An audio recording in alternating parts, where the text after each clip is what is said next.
On doit passer maintenant, on va parler à Stefan Bornstein qui est de Dresde.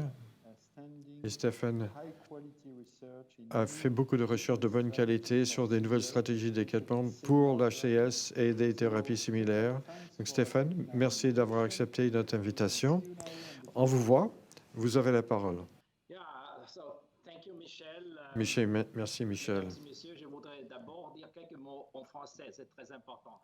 I'd like to say a few words in French. De l'occasion pour remercier mon ami Philippe Odo et toute la famille, ainsi que toute l'organisation de l'IFCA pour cette initiative importante sur toute une décennie. C'est tellement important parce que le gouvernement, les institutions gouvernementales et les partenaires industriels accordent peu ou pas de soutien à ce sujet. Par conséquent, au nom de tous les chercheurs, médecins et surtout de nos patients, un très grand merci. Et maintenant, je veux passer à l'anglais pour la dernière partie. So, I will switch to English now. Donc, je passe vers l'anglais.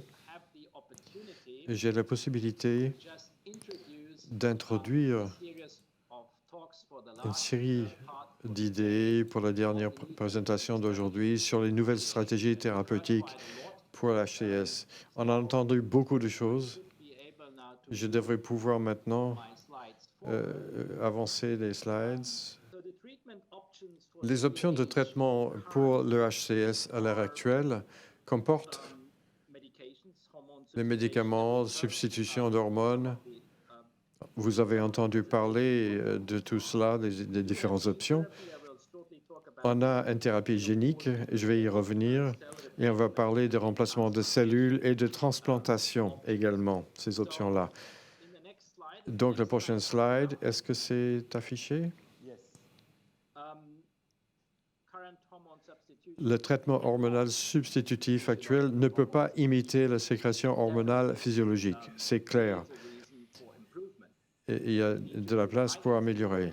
Une incidence élevée d'effets secondaires, une substitution inappropriée de glucocorticoïdes et aussi de nouvelles options de traitement sont nécessaires. Donc, on a déjà entendu de Richard et d'autres de mimer le rythme circadien. Je crois qu'il y a eu beaucoup de progrès et je vous félicite par rapport à ce travail. Évidemment, toutes sortes de remplacements naturels pour restaurer, soit génique ou autre, ce serait désirable. Et dans ce slide, vous voyez, vous avez des souris déficientes en 21OH qu'on a étudiées il y a 20 ans. Quand on a fait les premières thérapies géniques, on a essayé sur les souris du Japon qui ont naturellement une déficience en 21OH.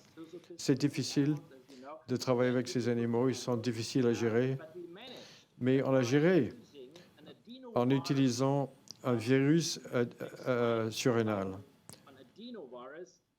un adénovirus qu'on a pu incorporer un gène par injection intrasurrénale pour restaurer sur un mois la production de corticostérone, donc de restaurer la production normale d'hormones chez ces animaux. On a aussi, au niveau de la structure, on a restauré un certain nombre de changements dynamiques qu'on a pu constater dans les mitochondries, dans la production, et aussi selon des sécrétions appropriées et des contenus de catécholamine. Si vous restaurez le corticofonctionne, vous restaurez d'autres expressions et l'adrénaline. Et je suis excité et content que le groupe français, professeur Bonnière et d'autres, ont travaillé sur le même paradigme 20 ans plus tard sur les mêmes animaux, mais avec des vecteurs employés différents qui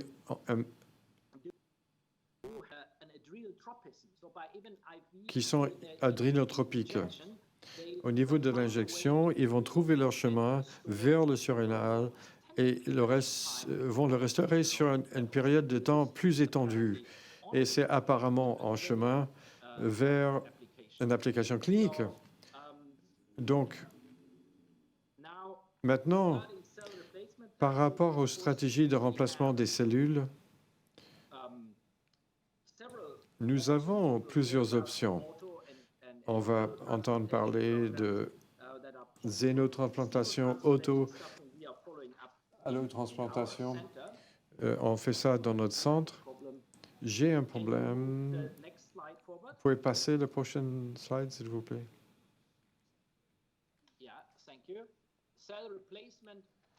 Remplacement des cellules, des modèles organoïdes de la glande surrénale. Il y a plusieurs projets en cours actuellement et depuis quelques années, des cellules souches embryoniques. Prochain slide. Prochain. Le développement d'un surrénal bioartificiel est basé sur un programme que nous avons commencé il y a quelques années avec le financement de l'IFCA et qui a bougé assez bien dans ce domaine de transplantation d'islettes.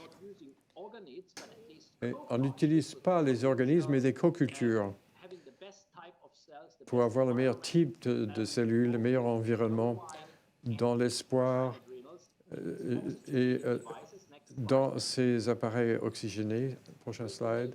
On a pu démontrer que dans les modèles basés sur l'animal et avec les ilettes humaines aussi, qu'on peut restaurer la production d'hormones sans aucune forme de suppression, immunosuppression. Et là, on est dans une troisième génération de développement de ces appareils de transplantation. Et nous avons un produit clinique en place pour les islettes qui peuvent donc être utilisés pour les patients. Et vous voyez, c'est une approche minimalement invasive. Ce sont des appareils oxygénés pour le remplacement de cellules. Pour résumer, je veux simplement mentionner que pendant ces années, ces nouvelles thérapies, à partir de la thérapie génique jusqu'au remplacement de cellules souches, ont été soutenues et sont toujours soutenues. Et je pense que c'est là une contribution très importante. Et parce qu'on pourrait peut-être dans l'avenir arriver à une guérison pour le HCC, HC5.